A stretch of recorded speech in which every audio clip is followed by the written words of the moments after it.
আসসালামু আলাইকুম। আমার নাম Rahib. Welcome to study with রাহিব।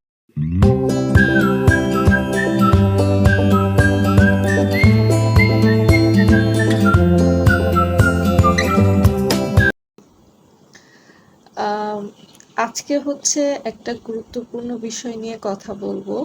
সেটা হচ্ছে স্টাডি বার্ন আউট। এই জিনিসটা সম্পর্কে আমরা অনেকেই জানি না, আবার অনেকে বুঝিও না। এটা হচ্ছে, মনে করো তুমি একটা কাজ অনেকবার করতেছো, যেমন হয় না যে আমরা হচ্ছে যখন আমরা স্কুল অথবা কলেজে পড়ি তখন একই জিনিস আমরা বারবার করি।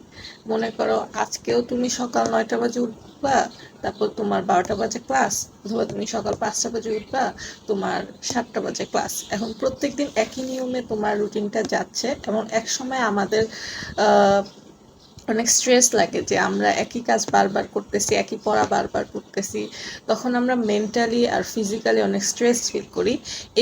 এই সময়টাকেই হচ্ছে আমরা বলি স্টাডি বার্ন আউট।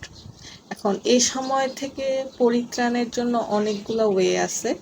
তার মধ্যে ফার্স্ট যে ওয়েটা, সেটা হচ্ছে নিজেকে টাইম দেওয়া।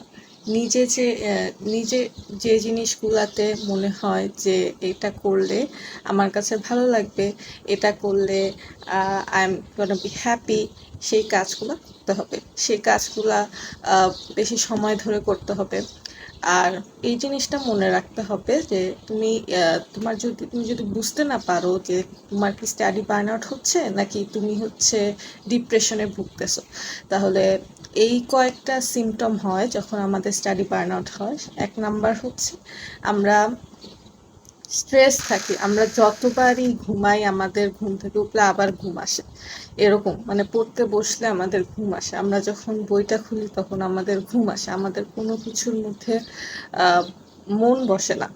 বিশেষ করে পড়ালেখার বিষয়টার মধ্যে আমাদের মন বসতে চায় না।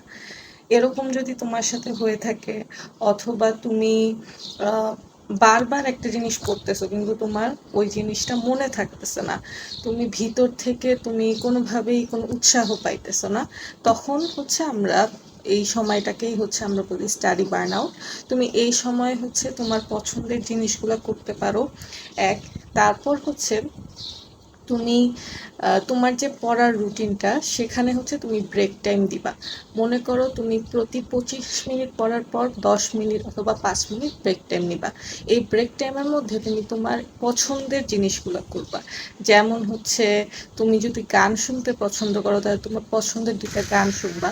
এই ব্রেক টাইমের মধ্যে তুমি তোমার মাথাটা নিচু করে হেড ডাউন করে বসে থাকবা না, তুমি একটু হাঁটা চলা করবা, একটু তোমার প্যারেন্টসদের সাথে কথা বলতে পারো যদি তারা তোমার সাথে ফ্রেন্ডলি হয়ে থাকে, অথবা তোমার গ্র্যান্ড প্যারেন্টসদের সাথেও কথা বলতে পারো।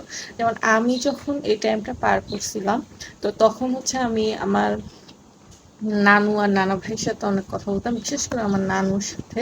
কেননা তারা অনেক বেশি এক্সপিরিয়েন্স থাকে এসব বিষয়ে, তারা তোমাকে তোমার মনটা তারা ভালো করে দিতে পারবে।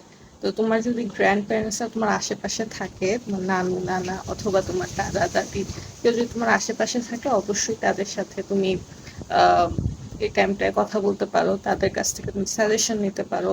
আর তোমার প্যারেন্টসরা অবশ্যই তোমার আম্মু আব্বু যে তোমার সাথে বেশি ফ্রেন্ডলি অথবা তোমার সাথে বেশি ফ্রি, তার সাথেও তুমি কথা বলতে পারো।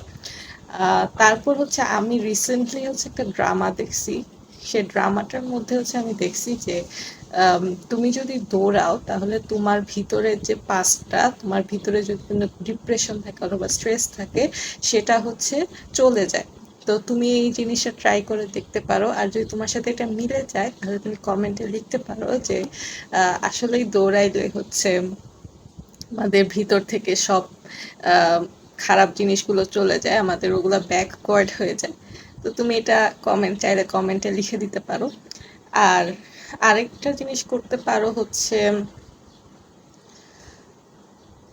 তুমি রিফ্রেশমেন্টের জন্য কোনো জায়গায় ঘুরতে যেতে পারো। মনে করো তোমার অনেক দিন ধরে তুমি কোথাও ঘুরতে যাও না, তুমি একই কাজ বারবার করতেছো, তো তখন তোমার একটু রিফ্রেশমেন্টের জন্য তুমি কোনো জায়গায় ঘুরতে যেতে পারো। আরেকটা জিনিস হচ্ছে আমি করতাম, সেটা হচ্ছে যখন আমি স্টাডি বার্ন আউটের মধ্যে দিয়ে যাইতাম, তো প্রত্যেকদিন সকালে উঠে আমি যে টু ডু লিস্টটা করতাম, সেটার উপরে হচ্ছে আমি একটা মোটিভেশনাল সেন্টেন্স লিখে রাখতাম। সেটা আমি গুগল থেকে সার্চ করে তারপর লিখে রাখতাম। তো তুমি চাইলে এটা করতে পারো, অথবা তোমার ছোট ছোট গোল সেট করতে পারো। যেমন আমি হচ্ছে 1 উইকের মধ্যে আমার আর্মটা কমাবো, অথবা আমি 1 উইকের মধ্যে আমার থাইসটা কমাবো।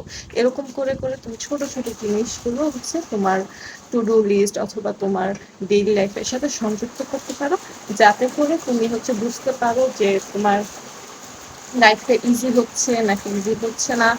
আর সবচেয়ে বড় বিষয় হচ্ছে স্টাডি বার্নআউট সবার জীবনেই হয়, এটা নিয়ে ভয় পাওয়ার কিছু নাই। স্টাডি বার্নআউট আর ডিপ্রেশন কিন্তু পুরাই আলাদা জিনিস।